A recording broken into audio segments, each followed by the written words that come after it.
안녕하세요. 마치레빗입니다. 한 7개월 만에 유튜브를 다시 이제 촬영을 하게 됐어요. 그전에는 제가 유튜브를 촬영을 하다가 저는 이제 직접 요리를 만드는 사람이니까 요리를 하면서 촬영을 같이 한다는 게 이게 쉽지 않더라고요. 이번에 새로 하는 마치레빗 유튜브는 제가 일을 하면서 이거를 누가 좀 알려줬으면 조금 더 좋았을 텐데 라는 제 14년 동안의 여정을 약간 아카이브식으로 남겨보려고 촬영을 시작을 했습니다. 사실 원래 책을 먼저 쓰고 싶었는데요. 유튜브로 약간 책처럼 챕터별로 주제를 싹 나눠서 그 다음에 에피소드화 시켜서 요거를 마지막에는 책까지 출간하는 방식으로 하고 싶어서 촬영을 시작하게 됐습니다. 그럼 오늘 첫 번째 사업 해마라.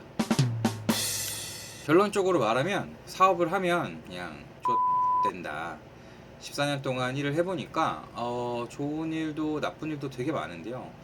우선 기본적으로 성공을 내가 할 거라는 생각은 버리고 시작하는 게 맞는 것 같아요. 물론 내가 이 일을 잘할 거야 라는 확신이 있기 때문에 다들 일을 시작하겠다만, 내가 일을 하면 막 잘 될 거야 뭐 이런 생각은 조금 차치하고 조금 더 냉정하게 내가 하고 있는 것들을 판단하면서 일을 하는 게 맞지 않나. 제가 일을 오래 하면서 되게 많이 들었던 여러 질문 중에 하나가요, 사업과 장사의 차이는 무엇인가? 나는 사업을 하는 사람인가? 나는 장사를 하는 사람인가? 둘 중에 뭐가 더 옳고 그르다라는 얘기는 아니고요. 어떤 타입으로 일을 하는 게 나한테 더 잘 맞나? 라는 거예요. 기본적으로 사업과 장사의 차이를 제가 조금 생각을 해봤을 때, 사업은 아이디어를 그냥 정말 조그만 지하에서 1평짜리에서 하더라도 자기 아이디어를 만들어 팔아서 세상에 자기 아이디어를 팔면 저는 그건 사업이라고 보고요. 기존의 아이템을 지금 시점에 맞춰서 막 열심히 잘 하는 건 저는 장사라고 생각합니다. 저는 장사를 못해요. 저는 마취레빗을 하면서 장사로 접근을 안 했던 것 같아요. 아예 그런 개념도 없었던 것 같아요. 제가 외국에서 샐러드 레스토랑을 정말 좋아하면서, 외국에 있는 샐러드 레스토랑이 그때 한 2006년, 2005년쯤이었거든요. 그때 미국 LA에서도 엄청나게 붐이 일어나면서 이거를 한국에서도 언젠간 잘 되겠다라고 하고 갖고 온 게 2013년이었습니다. 그때만 하더라도 그 한국에는 샐러드 레스토랑이라는 개념 자체가 아예 없어서 뭔가 장사라는 걸 하기엔 너무 많은 거를 제가 만들어 가야 됐었던 것 같아요.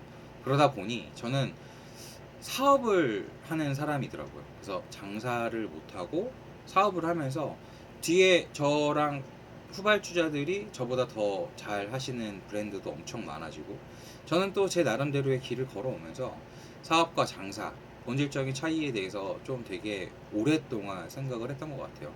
그러면서 나는 장사를 하기엔 저는 좀 막 이렇게 캐첩도 좀 빠른 편이 아닌 것 같고, 요즘 보면 두종구 같은 경우에 보면 되게 많은 분들이 갖다 차용해서 막 국밥집에서도 뭐 두바이 쫀득 쿠키 팔고 막 그러잖아요. 저도 뭐 그런 것들을 빨리빨리 차용해서 해야 되는데, 오히려 저 같은 경우는 제가 하고 있는 이 마치데빗이란 브랜드가 조금 그런 너무 단 쿠키랑은 좀 안 맞지 않나, 이런 고집이 좀 있다 보니까 뭔가 약삭빠르고 조금 똑똑하게 하지 못했던 것 같아요. 그래서 단기 수익을 원하시는 분들, 그다음에 성공 공식을 찾는 분들, 자극적으로 뭐 이렇게 하면 성공할 수 있을 거야, 뭐 이런 분들은 아마 제가 하는 얘기가 공감이 잘 안 될 수도 있습니다. 저도 그래서 그렇게 잘하시는 분들 거 막 보면서 공부하려고 노력해요. 왜냐면 결국 사업도 결국은 장사가 돼야 되거든요. 하지만 굉장히 그 첫 시작을 봤을 때 자기가 어떤 성향인지를 아는 게 되게 중요한 것 같아요. 저는 그 성향을 아는 게 조금 오래 걸렸던 것 같습니다. 그래서 지금 이런 상황인가? 제가 지금 이런 상황이라는 게 뭐 당연히 사업을 하다 보면 등락이란 것도 당연히 있는 건데, 뭐 마냥 실패했다고 생각하지는 않고요. 여러 가지 고난의 길도 함께 했다고 생각하고 그 고난이 저에게 성장을 줬다고 생각을 합니다. 자기 브랜드를 운영을 하시는 대표님들이 대부분 가장 크게 착각하거나 그 초반에 가장 많이 하는 실수가 뭘까에 대해서 생각을 좀 해봤어요. 초반에 가장 많이 실수하는 건 내가 하는 일은 다 잘 될 거야 라고 생각하는 것 같아요. 기존에 없던 아이디어를 세상에 내놔서 하는 거잖아요. 그러면 뭐 하나만 하더라도 잘 될 거라고 생각을 해요. 흔히 이렇게 장사를 하거나 사업을 할 때 보면 뭐 시장 조사를 하고 저희가 벤치마킹 할 수 있는 것들을 찾아서 레퍼런스를 찾고 그 상대방이 하고 있는, 저희가 벤치마킹 하고 있는 업장이나 사업체들이 잘하는 것만 보거든요. 근데 사실 거기까지 가는 게 엄청 어려운 길들이 있었을 거예요. 저희가 그런 레퍼런스를 참고를 한다고 해서 그 일이 잘 될 거라고 생각하면 안 되는데, 그 일이 잘 될 거라고 생각할 수밖에 없죠. 왜냐면 지금 내 아이디어는 마치 세상에 없던 아이디어고, 내가 하면은 이 세상이 막 기다렸다는 듯이 막 박수 쳐주고 와 막 제가 뭐 했어 라고 하면서 할 것 같고, 고객들이 제가 말하고 있는 제 생각이나 아이템들을 이해하지 못했을 때 제 탓을 하지 않고 자꾸 이제 왜 나를 이해해주지 못하지? 왜 내가 만드는 거를 왜 모르지? 라고 하면서 고객들이랑 기싸움을 조금 할 때가 있어요. 저도 그런 실수를 좀 했었던 것 같고요. 요즘 막 이렇게 잘 한다고 하는 데에서 좀 이슈화 돼서 말이 나오는데 보면 거의 대부분 이 고객과의 기싸움, 그 다음에 내 아이디어와 세상과의 기싸움을 엄청 하는 것 같아요. 근데 대표는, 사장님들이 일을 하실 때 저는 고집이 있어야 된다고 생각을 해요. 저희가 아까 얘기했잖아요. 사업과 장사의 차이. 장사는 고객분들이 뭘 원하는지를 빨리 먼저 하는 게 아니고요. 쭉 올라가고 요 저점에서 상향화 될 때 요 시작점에서 빨리 캐치업해서 하시는 분들이 장사를 엄청 잘하는 거예요. 아, 이거 지금 유행할 것 같은데. 뭐 릴스나 이렇게 요즘 쇼폼의 시대에서도 이렇게 유행하는 것들 빨리 해서 좋아요와 조회수 많이들 땡기시는 분들 보면 그런 걸 엄청 잘하는데, 사업하시는 분들 쭉 올라가면서 이익을 만드시는 분이 아니고요. 캐시카우로 바로 가는 게 아니고 이 완전 시작점에서 뭔가 아이디어를 내는 거예요. 이 아이디어를 냈을 때 저는 이렇게 항상 조언을 했었습니다. 고집 부려라. 여기서 저렇게 하라고 저기서 이렇게 하라고 말하는 거에 막 휘둘리잖아요. 그러면 결국 올라가다가 자기가 어디로 가야 될지 몰라요. 사업을 하신다고 생각을 하면은 어느 정도 이 남의 말도 들을 줄 알아야 되지만, 가장 본질은 조금 고집스럽게 지키고 가야 되는 그런 고집도 필요하다고 생각을 해요. 이게 쉽지 않습니다. 어떤 말이 조언이고 어떤 포인트에서는 고집을 부려야 되고, 이거를 결국 알아가는 게 저는 경험과 과정이라고 생각을 하는데, 처음부터 이거를 이렇게 개념화 시켜가지고 뭐 알려준다고 해서 대표님들이 이거를 바로 알아들을 수는 없겠죠. 저도 되게 오래 걸렸거든요. 지금도 헷갈려요. 뭐 일을 하다 보면, 저는 이제 요리를 하니까 기존에 있는 레시피에서 조금 더 발전하기 위해서 계속 끊임없이 노력을 하는데, 어떤 레시피는 제 생각이 맞는 것 같고 어떤 레시피는 고객의 말이 맞는 것 같아요. 그래서 이 선을 좀 잘 유지를 하는 게 되게 어려운데, 하나 확실한 건 본질이 바뀌면 안 된다는 거예요. 예를 들어서 저는 이번에 저당 시리즈를 쭉 내면서 저당으로 하기 위한 레시피를 계속 공부를 많이 했어요. 뭐 저당도 되게 많잖아요, 종류가. 그 다양한 저당을 다 써보고 그 저당이 갖고 있는 기본적인 레시피는 유지는 하되, 간 같은 경우에 사실 일반식으로 먹는 간과 저당의 간은 약간 달라야 되는데 고객분들의 입맛은 다 천차만별이잖아요. 그러면 내가 이 중심을 잡고 가야 될 건, 저당은 바뀌지 않아야 된다, 맛은 있어야 된다. 그러면 여기서 포인트는 간이 세다, 간이 약하다, 뭐 이런 얘기들에서 조율을 좀 해야 되는 거거든요. 이게 막상 이렇게 말로 하니까 되게 어렵지 않게 들릴 수도 있지만, 현장에서 일을 하다가 어떤 이런 피드백을 뭐 리뷰나 댓글이나 여러 가지 다양한 방식에서 외부 평가를 받게 됐을 때 이 조언과 참견이 되게 헷갈리더라고요. 그래서 가장 크게 하는 실수는 요 파트인 것 같아요. 요 조언과 참견을 구분해내기가 되게 어려워요. 그런 걸 봤을 때 제가 지금 느껴보는 건, 본질을 생각하자. 그러니까 내가 이 사업을 왜 하고 지금 만들었던 어떤 한 아이템들, 저희들이 뭐 일을 했을 때 아이템이 하나만 나오는 게 아니고, 저는 앨범식으로 표현을 하는데, 첫 뭐 데뷔 앨범을 내고 계속 싱글을 내면서 여러 가지 시장 반응을 보잖아요. 그랬을 때 시장의 반응이 내가 갖고 있는 내 이 가수의 컨셉, 그러니까 저희 브랜드의 컨셉은 유지하되 시장의 반응에 맞춰서 따라갈지, 양산형이 될지, 아니면 어떤 한 IP를 꾸준히 이어갈지는 오로지 저는 대표의 역량의 차이라고 봅니다. 그래서 대표님들이 항상 요맘때쯤 고민하시고 걱정하셔야 될 건, 아, 빨리 이 아이템 해서 장사를 할 것인가, 아, 나는 나만의 어떤 아이템과 나만의 IP로 세상에 내 이야기를 할 것인가. 이게 사업과 장사의 차이이고, 사업하시는 많은 분들, 저를 포함해서 이 초반에 이런 실수를 되게 많이 했던 것 같아요.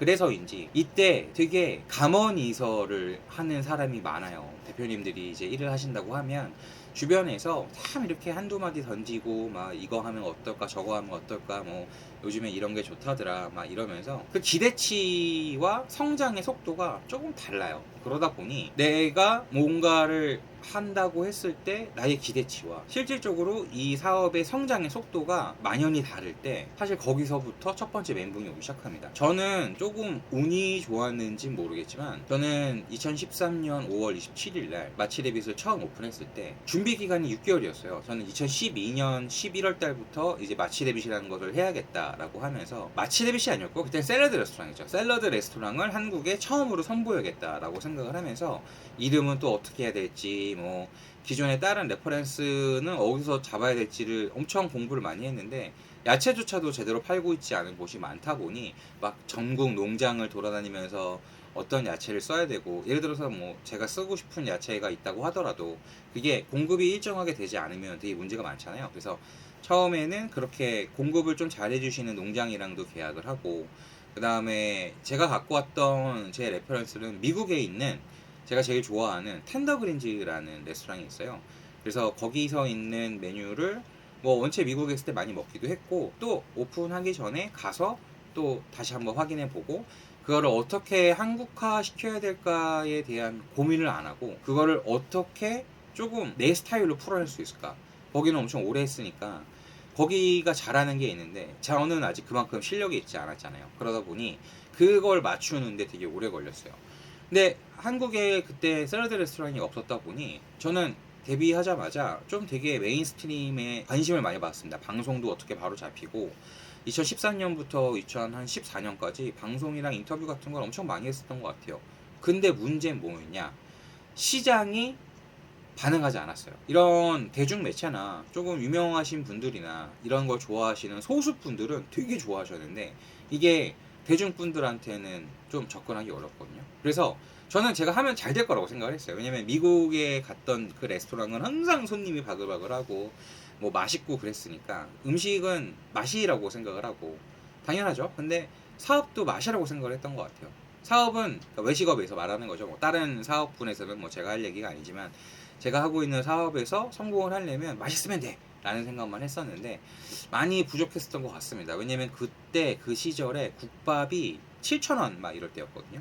근데 제가 제일 비싸게는 아니었지만 저희 팔았던 샐러드 가격이 한 12,000원, 14,000원 정도 됐었어요. 물론 그만큼 좋은 재료로 좋은, 한국에서 흔하게 접하지 않는 그런 것들을 만들어서 뭐 렌틸 살사라든가 후머스라든가 뭐 해피비건이라는 이름도 저희들이 이제 차용하면서 많이 쓰고, 뭐 여러 가지 뭐 콥샐러드 같이 정말 제대로 된 걸 만들고 싶어서 여러 노력을 했지만 대중분들은 그렇게 반응이 좋진 않았어요. 근데 너무 상이하게도 막 방송도 너무 많이 하고 인터뷰도 계속 하면서 마치 제가 뭐가 된 줄 알았죠. 그러니까 그 차이가 되게 큰 것 같아요. 뭐가 된 느낌. 제가 이제 어디 가면은 옛날에는 그냥 뭐 제가 사업을 하기 전에 저는 호텔 생활을 좀 오래 하다가 제가 국제무역사라는 걸 따고 사업을 하면서 갑자기 이제 막 사장님 소리 듣고 대표님 소리 듣고 이러니까 막 뭐가 된 듯한 느낌이거든요. 그러면서 직원도 엄청 조금 처음부터 많이 써야 되고 막 이런 생각을 하면서 했던 것 같아요. 왜냐면 그냥 다 잘 될 거라고 생각을 해서. 그러다 보니 구조를 조금 못 잡았던 것 같아요. 특히나 이렇게 불경기 때는 이 구조가 진짜 중요한 것 같습니다. 내가 어떤 식으로 수익화를 시켜야 될까? 결국 내가 가게를 하나 오픈하고 외식업을 했을 때 나만의 어떤 아이디로, 나만의 어떤 아이템으로 세상에 소개를 하고자 했을 때 생각보다 어려워요. 정말 어려운 게, 고객들은 되게 냉정합니다. 되게 사람들이 관심 많이 없는 것 같죠. 여러분이 뭐 한다고 하면 제일 먼저 해야 될 게 하나 있어요. 사람들이 생각보다 관심이 많습니다. 왜냐면 매일매일 지루한 일상이다 보니 뭐 하나 새로 오픈한다 그러면 그 오픈하는 기간 내내 사실 되게 많은 바이럴이 일어나요. 요 바이럴이 일어나고 처음 오픈을 했을 때 제일 첫 번째 해야 될 건 이 바이럴을 유지하는 거예요. 그러니까 하면서 완벽하게 오픈을 하기는 어렵겠죠. 하지만 오픈을 하면서 맞춰나가는 과정이 분명히 필요하거든요. 이 시간을 최대한 줄여야 되는 거예요. 그게 구조라고 생각을 합니다. 그래서 조금 요즘엔 사실 한국에 있는 어떤 외식업이 2010년 이후부터 엄청나게 많이 발전하고 2020년부터는 저는 어느 한 시점을 넘었다고 보거든요. 그래서 거의 전 세계에 있는 모든 음식을 한국에서 다 레퍼런스를 찾을 수가 있고, 또 비교 분석할 수 있는 곳이 있다 보니 내가 잘할 수 있는 것, 그다음에 남들과 차별화가 될 수 있는 거를 구조적으로 가져가는 게 되게 중요해요. 당연한 거죠. 뭐 내 가격대가 어떻게 형성돼야 되고, 우리 객단가가 나와야 되고, 뭐 배달을 이용할 건지, 뭐 매장을 할 건지. 근데 저 같은 경우는 요즘에 가장 많이 드는 생각이 작게 시작하자. 근데 그 얘기는 하나 있어요. 작게 시작하면 결국 내가 처음에 일으킬 수 있는 바람은 작아요. 하지만 좀 크게 시작하잖아요. 그러면 그만큼 방향도 많이 와요. 내가 조금 더 큰 매장에서, 좋은 골목에서, 뭐 이런 대목 장소에서 오픈을 하게 되면 더 많은 사람들이 알게 됩니다. 하지만 그럴수록 리스크가 커지는 거죠. 그러니까 하이 리스크 하이 리턴이라고 하는데, 저는 하이 리스크 하이 리턴으로 시작했던 것 같아요. 그래서 그런지 지금은 14년이 지나고, 작년부터 제가 재작년에 한국에 들어와서 교대에 있는 조그만 사무실에서 다시 되게 작게 시작을 했어요. 1년 동안 정말, 작년 한 해가 너무 힘들었는데 작년 한 해 동안 제가 구조를 만들려고 정말 노력을 많이 했던 것 같아요. 그전에는 뭐 직원을 뽑아서 내가 못하는 걸 다른 사람을 하게 시켜서 빨리빨리 이렇게 성장할 수 있는 이런 걸 만들어야겠다라고 생각을 했는데, 요즘 제가 드는 가장 많은 생각은 사람을 먼저 쓰지 말아야 된다. 이게 1번인 것 같습니다. 제가 사람을 쓰지 말자고 하는 건 여러분들이 직원을 채용하고 알바를 쓰고를 말하는 게 아니에요. 사람이 필요하면 직원도 쓰고 알바를 써야 되는데, 예를 들어서 여러분이 사장님이고 대표님이신데 마케팅을 해야 돼요. 어디 홍보를 해야 돼요. 이걸 원하는 사람을 갖다 쓰는 건 저는 반대인 것 같아요. 그거를 사장님이 해야 된다고 생각을 해요. 저는 지금 제가 직접 당합니다. 제가 일을 엄청 오랫동안 하면서 가장 아쉬웠던 것 중에 하나가, 제가 직접 편집과 어떤 뭔가를 만들어내지 못한다는 게 되게 아쉬웠거든요.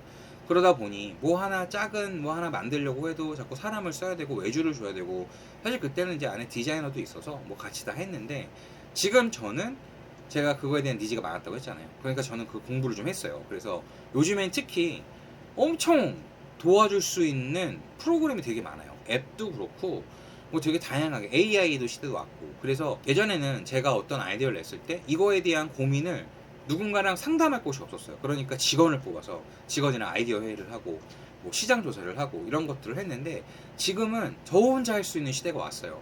뭐 챗GPT나 제미나이, 뭐 그룹이나 이런 것들을 통해서 이런 AI는 또 저한테 맞춰야 되거든요. 계속 이렇게 AI랑 어떤 아이디어 회의를 하고, 요즘에 제가 제일 많이 쓰는 프로그램 3개가 있는데, 캔바 많이 쓰고요. 그 다음에 캡컷 많이 쓰고, 편집 같은 경우는 다빈치 리조브도 많이 씁니다. 다 굉장히 요즘에는 이 안에도 AI가 들어가 있어서, 사장님이 생각하는 어떤 아이디어나, 뭐 가장 기본적으로 BI 만든다고 했을 때 저희 로고 같은 거 만들고 이름 같은 거 한다고 했을 때, 이런 거는 전문가의 영역이니까 당연히 뭔가 외주를 주고 해야 되죠. 근데 기본적인 이제 일러스트 파일을 받고 저희가 쓸 수 있는 뭐 여러 가지 파일들을 받았을 때, 그거를 편집하고 노는 건 저희들이 직접 할 수가 있어요. 그러니 저는 이런 거에서 여러분들이 직접 할 수 있는 공부를 좀 하셔야 된다라고 생각을 해요. 그래서 다른 거, 내가 지금 일하는 걸 대체해서 해줄 수 있는 사람도 구하는 게 좋긴 하지만, 지금 대표님이, 사장님이 이 모든 걸 다 할 줄 알았을 때 저는 그게 구조라고 생각을 합니다. 여기서 나중에 사람을 써도 제가 지금 뭔가 이걸 할 줄 모르고 헷갈리잖아요. 그러면 계속 뭐가 바뀌어요. 왜냐면 아까 말했잖아요. 조언이랑 참견이 어딘지 엄청 헷갈리거든요. 그러니까 나는 지금 이런 생각을 하고 있는데 내가 직접 해내지 못하니까 자꾸 다른 사람이 말하는 것들을 따라갈 수밖에 없는 거예요. 그러면 결국은 가장 중요하게 잡고 가야 되는 포인트가 묘하게 빠지더라고요. 그러면서 같이 일하는 사람이 많으면 많을수록 막 뭐 이 사람은 이게 맞다, 저 사람은 저게 맞다, 난 지금 앞으로 막 우리 오픈해가지고 막 지금 열심히 앞으로 뛰어다녀야 되고 다른 경쟁자들이랑 막 싸우고 막 이래야 되는데, 이 안에서 싸워요. 그러다 보니 오히려 집중하고 선택을 좀 느리게 해야 되는 것 같습니다. 그래서 요거는 정말 제가 꼭 해주고 싶은 얘기인데요. 혼자 할 수 있으면 혼자 해라. 혼자 할 수 있는 구조를 만들고 시작하는 게 가장 옳은 방법인 것 같다. 결론적으로 처음 시작하는데 크게 한다고 잘 되는 게 아니고요. 내가 시작하는데 작게 한다고 안 되는 것도 아니에요. 저희보다 더 작게 시작한 브랜드가 있는데 저희랑 같은 해에 오픈했거든요. 그래서 저희는 거기 오픈했을 때 가서 봤죠. 왜냐면 그때 당시만 하더라도 샐러드 가게는 아예 없었으니까. 근데 지금은 저희보다 훨씬 큰 브랜드가 돼서 엄청 잘 하고 계시는 걸로 알고 있습니다. 그러니 제가 여러분들한테 꼭 해주고 싶은 조언은 혼자 다 할 줄 알아야 된다. 이게 가장 큰 포인트인 것 같습니다. 그럼 혼자 일을 잘하기 위해서 어떤 걸 생각을 해야 되나? 기존에 있는 여러분들이 살고 있는 루틴을 좀 바꿔야 돼요. 그러니까 이제 자기 사업을 시작하게 되면요. 장사, 뭐 사업 요거 이제 같이 갈게요.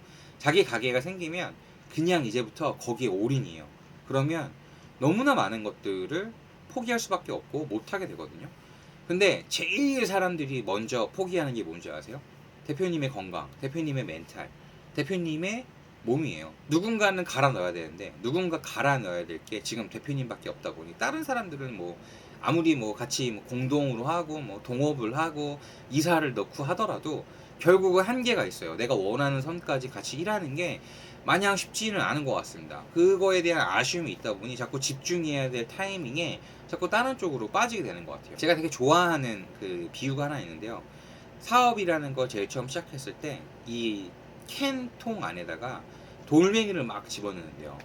그러면 돌멩이를 처음에 끌고 가면 돌멩이 사이즈도 다르고 모양도 다르니까 그게 막 엄청나게 부딪히면서 엄청 시끄럽고 따그덕거리잖아요. 그게 첫 스타트업, 창업의 모습이래요. 너무 힘들더라고요. 그래서 그거를 당연히 경험을 하면 좋겠다만 오히려 대표가 먼저 강인한 멘탈, 좋은 체력, 꾸준한 루틴 이런 것들이 몸에 박혔을 때 오히려 그 이후에 사람을 뽑는 게 맞지 않나.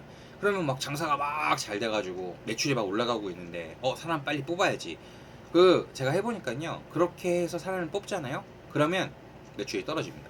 결국 또 똑같은 과정을 겪어야 되거든요. 내가 당장 벌어야 되는 돈이 있기 때문에 쭉 밀고 가야 되는데 뭐 사실 사업을 하면서 처음에 많이 다 대출도 땡겨 쓰고 막 이렇게 하잖아요. 그러니까 내가 벌어야 되는 금액을 어느 정도는 혼자서 커버할 수 있는 금액대 안에서 생각을 해야 돼요.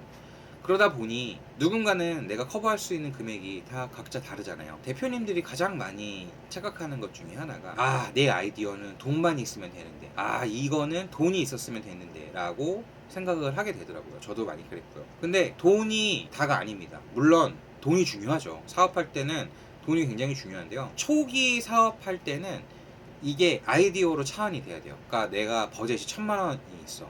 뭐 더 낮게 잡아볼까요? 내가 지금 쓸 수 있는 버젯이 0원이야. 그리고 난 홍보를 해야 돼. 내가 지금 쓸 수 있는 버젯이 1,000만 원이야. 그리고 내가 홍보를 해야 돼. 요 두 개의 차이는 엄청 많잖아요. 근데 0원일 때 내가 1,000만 원짜리 아이디어를 만드는 건 되게 바보 같은 짓입니다. 내가 쓸 수 있는, 가용할 수 있는 금액이 0원일 땐 0원인 아이디어를 만들어야 돼요. 그게 역할인 것 같아요. 그게 역량인 것 같고. 그래서 저는 그거를 14년 동안 배우면서 지금 제가 할 수 있는 여러 가지의 돈 안 드는 홍보 수단을 엄청 하고 있죠. 뭐 이런 유튜브도 하나의 그거의 일환이고요. 뭐 그걸 찾기 위해서 엄청 공부를 많이 했어요. 어떤 씬에서 어떻게 해야 되는가, 뭐 유튜브도 어떻게 촬영을 하고 어떤 식으로 꾸준하게 이어가는 게 중요하는가. 뭐 돈이 많아서 뭐 첫 영상 만들고 뭐 아니면 그냥 리뷰 같은 거 없을 때만 리뷰 다 때려박고 막 이렇게 하는데 그건 돈이 많은 사람들, 돈이 또 많잖아요. 광고는 태우면 태울수록 돈이 많이 들어간 거기 때문에 결국 돈으로 아이디어를 만들면 안 돼요.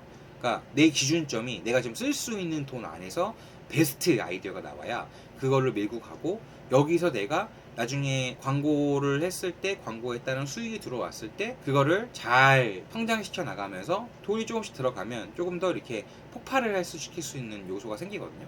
그렇게 하는 게 맞지 않나라고 생각을 합니다. 내가 지금 사업을 시작을 한다고 했을 때, 장사를 한다고 했을 때 어떻게 해야 되는가에 대한 고민은 우선 먼저 내가 사업을 하는 사람인가, 장사를 하는 사람인가 먼저 한번 고민을 해보시면 어떨까 생각을 해요. 저는 이거를 엄청 오랫동안 생각하고 고민했던 것 같아요. 이거를 누가 이렇게 알려주지 않았던 것 같아요. 처음에 중간에 어떤 개념을 잡는데도 제 생각이 남들과 다를 수 있죠. 여러분들과도 지금 생각이 분명히 다를 수 있습니다.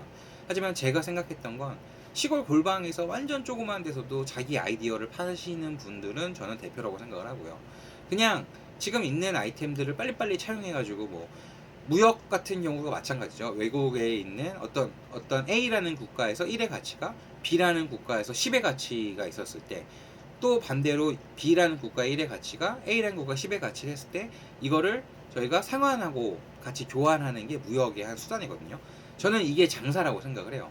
그러니까 장사를 하는 것도 어렵고 사업을 하는 것도 어렵습니다. 그러니 여러분들이 뭔가를 오픈을 하고, 저는 외식업이니까 외식업에 관련된 얘기만 하자면, 뭔가를 오픈을 하고 일을 한다고 했을 때 새로운 아이템을 갖고 새롭게 얘기를 하고 싶다 라는 대표님과 나는 기존에 어떤 뭐 떡볶이 한다고 생각했을 때 남들보다 조금 더 본인만의 어떤 아이디어가 있어서 떡볶이를 막 판다고 하면 그거는 아주 좋은 장사가 되는 거죠. 떡볶이로 우리나라에서 엄청나게 유명한 브랜드도 많으니까요. 오늘 제가 하고 싶은 얘기는 그거였습니다. 나는 사업을 해도 되는 사람인가?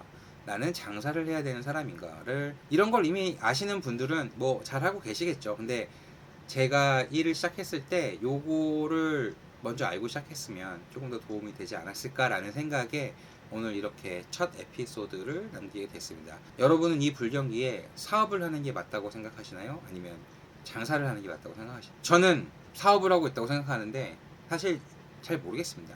제가 하고 있는 게 맞다고 믿고 가는 수밖에요. 제가 할 수 있는 건 꾸준히 열심히 그냥 오랫동안 하는 건데, 이게 마냥 답은 아니다 보니 이제부터 제가 14년 동안 어떻게 생존하고 있는지에 대한 얘기를 할 거고, 오늘의 주제에 대해서 여러분과 함께 나눠봤습니다. 여러분, 제가 시작하는 유튜브 많이 응원해 주시고요. 좋아요도 감사하고요. 구독해 주시면 더 고맙고요. 댓글 남겨주시면 빼먹지 않고 하나하나 달려보도록 하겠습니다. 그럼 오늘도 뿌잉!